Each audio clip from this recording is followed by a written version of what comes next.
பக்தி ஒளி மெய்யன்பர்களுக்கு உங்களுடைய பிரபஞ்ச ஜோதிட ஆராய்ச்சியாளர் ராஜசூரியனின் அன்பு வணக்கம். அற்புதம் ஆனந்தம்.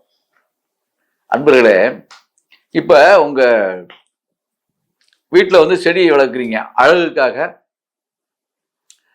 நிறைய செடிகள், விதவிதமான செடிகள், மேலை நாட்டு செடிகள், இந்த மாதிரி வந்து இன்றைக்கு பார்த்தீங்கன்னா ட்ரெண்டாக வந்து நிறைய செடிகள்லாம் போயிட்டுருக்கு. பல கலர்களில் செடிகள், முட்களே செடி, அதாவது முள் செடியே ஒரு பெரிய ஸ்டைலாக அப்படி வச்சுக்கிட்டு அப்படிலாம் இருக்கீங்க. அப்போ எப்படி வாழ்க்கையில் அது குத்தாமல் இருக்குமா? முள் குத்தும்ல.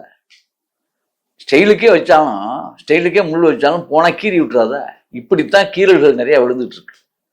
அப்போ நம்ம வாழ்க்கை கீரல் வந்து ரெக்கார்டாக மாறிடுச்சு. அதுதான் இப்போ நான் என்ன சொல்றேன்னா, அதான் அறிவு கூர்ந்து சில விஷயங்களை அணுகணும் எதையுமே. அதனால உங்களுக்கு வந்து என்ன செடி வந்து வீட்டில் இருந்தால் நல்லா இருக்கும் அப்படின்னா சிம்பிளாக சொல்லிடுறேன். தொட்டியில் வச்சு வளர்க்குற செடியே நான் சொல்கிறேங்க. கொஞ்சம் பெரிய தொட்டியாக வாங்கிட்டீங்கன்னா துளசி செடி. இதை விட சிறப்பான ஒரு விஷயம் என்னன்னா, வீட்டில் உள்ள ஏவல், பில்லி, சூனியம், காற்று, கருப்பு, திஷ்டி எத்தனை க்ளோஸ் ஆகணும். என்ன செடி அப்படின்னா துளசி செடி. துளசி செடிக்கு வந்து இத்தனையும் கட்டுப்படும். ரொம்ப முக்கியம் அது. இந்த செடியை மட்டும் நீங்கள் வளர்த்துனீங்கன்னா அவ்வளவும் கட்டுப்பட்டுரும். துளசி செடிக்கு அவ்வளோ மகிமை இருக்குது.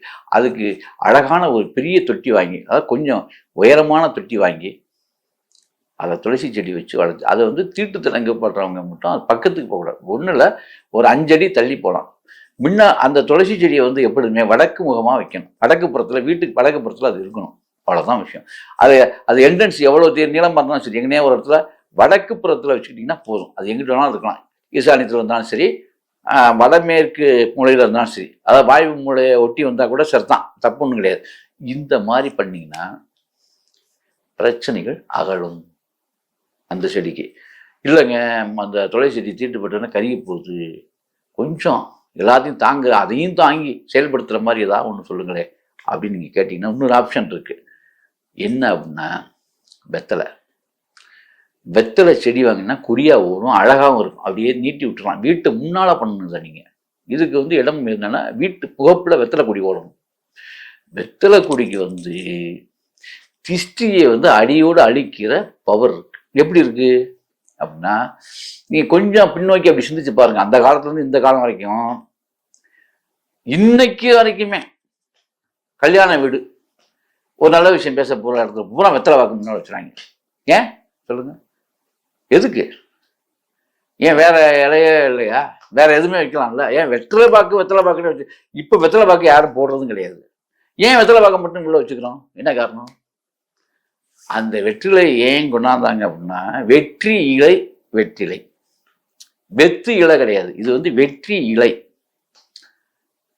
இப்போ சில கட்சிக்காரங்களாம் எங்கள் இலை தான் வெற்றி இலைன்னு சொல்லிட்டு இருக்காங்கன்னா, அந்த பாயிண்ட்டுக்கு நான் வரல. நான் வர்றது வந்து சங்க காலத்துலேருந்து இன்னைக்கு வரைக்கும் வெற்றி இலை என்னன்னா வெற்றிலை. அதனால தான் வெற்றிலைன்னா அதுக்கு பேர் இருந்துச்சு. ஏன் அப்படின்னா காரியத்தை சக்ஸஸ் பண்ணி விட்டுரும். அப்போ என்ன அர்த்தம்? இருக்கிற பிரச்சனை நீக்கி விடணும்னு அர்த்தம்.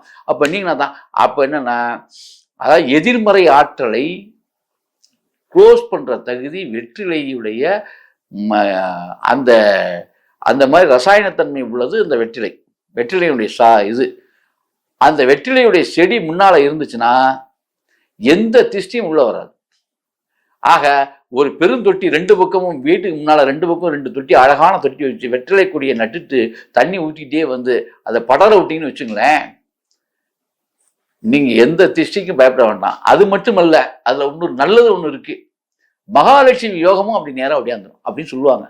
வேற ஒன்றும் கிடையாது. திஷ்டிகளை தீர்த்து விட்டாலே லைன் கிளியர் ஆயிடுதுல்ல. அதான். ஆகவே அன்பர்களே, இதை செய்யுங்கள். அற்புதம் ஆனந்தம்.